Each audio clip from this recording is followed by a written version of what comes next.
ज्योतिबाच्या नावानं चांग बल दख्खनचा राजा ज्योतिबा देवाची आज चैत्र पौर्णिमा यात्रा होत आहे। यासाठी ज्योतिबा डोंगरावर कालपासूनच तब्बल 5 लाखाहून अधिक भाविक दाखल झाले आहेत।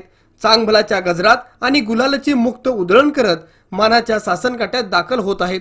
3 दिवस चालणाऱ्या चैत्र यात्रेचा आजचा मुख्य दिवस असून ज्योतिबा मंदिरात पहाटे 3 वाजल्यापासून धार्मिक विधी सोहळ्याला प्रारंभ झाला आहे। 5 वाजता महाअभिषेक पूजा तर 10 वाजता दुपारती सोहळा पार पडणार असून हस्त नक्षत्रावर सायंकाळी 5:30 वाजता श्री ज्योतिबाची पालखी सोहळा निघेल। यात्रेत गुलाल, खोबरे, बंदीनानी याची पालखीवर होणारी उधळण ही मोठी अनोळखी असते। 3 दिवसाच्या यात्रेतील आजचा मुख्य दिवस असून पहाटे 3 वाजता घंटानाद, काकड आरती, पाद्यपूजन, मुखमार्चन हे विधी होतील। पहाटे 5 वाजता शासकीय महाअभिषेक पार पडला। त्यानंतर देवाची राजदरबारी बैठा अलंकार पूजा होईल। दुपारी 1 वाजता पालकमंत्री प्रकाश आंबेडकर, जिल्हाधिकारी अमोल येडगे यांच्या हस्ते मानाच्या सासनकाठीची पूजा पार पडले। तर यानंतर सासनकाठीच्या मिरवणुकीस देवस्थान कमिटीचे महालदार, चोपदार, तोफेच्या सलामी मिरवणुकीस प्रारंभ झाला। यासाठी मानाच्या सासनकाठ्या ज्योतिबावर दाखल झाल्या असून चांगभलाच्या गजरात अवघा डोंगर दुमदुमून गेला आहे।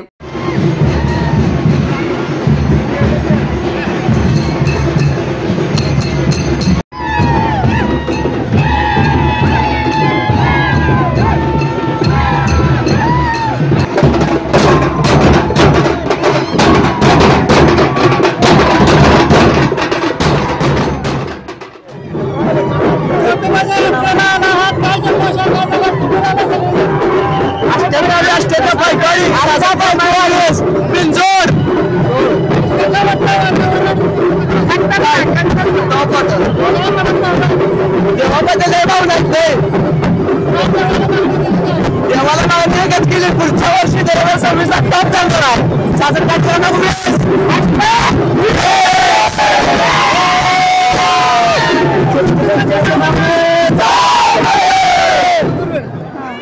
यात्रा वगैरे बघून छान वाटतंय।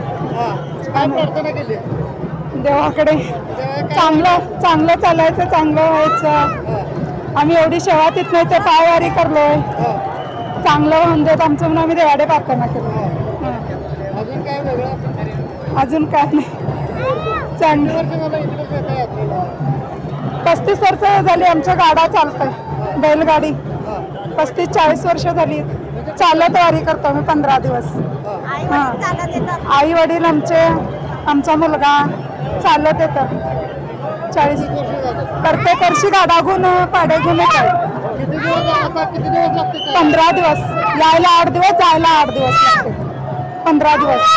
पहिला मान निमान पाडळी, जिल्हा सातारा या सासनकाठीला आहे। मानाच्या 18 सासनकाठ्या सहभागी होतील। एकूण 96 सासनकाठ्या सहभागी असतात। या मिरवणुकीमध्ये 20 ते 80 फुटाच्या उंच सासनकाठ्या सहभागी असतात। यात्रेसाठी तब्बल 8 लाख भाविक ज्योतिबा डोंगरावर उपस्थित राहणार असल्याची शक्यता असल्याने यात्रा सुरक्षा पार पडण्यासाठी जिल्हा प्रशासन, पोलीस प्रशासन आणि पश्चिम महाराष्ट्र देवस्थान समितीने जय्यत तयारी केली आहे। ठिकठिकाणी पोलीस तसेच सीसीटीव्ही कॅमेरा, ड्रोनद्वारे गर्दीवर नजर ठेवण्यात येत असून डोंगरावर ये जा करण्यासाठी अनेक वाहतूक मार्गावर बदल करण्यात आले आहेत। या काळात येणाऱ्या भाविकांसाठी सामाजिक सेवा आणि संस्थांच्या वतीनं ठिकठिकाणी मोफत अन्नछत्रांचे आयोजन करण्यात आले असून एसटी महामंडळाच्या वतीनं 24 तास बस सेवा सुरू ठेवण्यात आली आहे।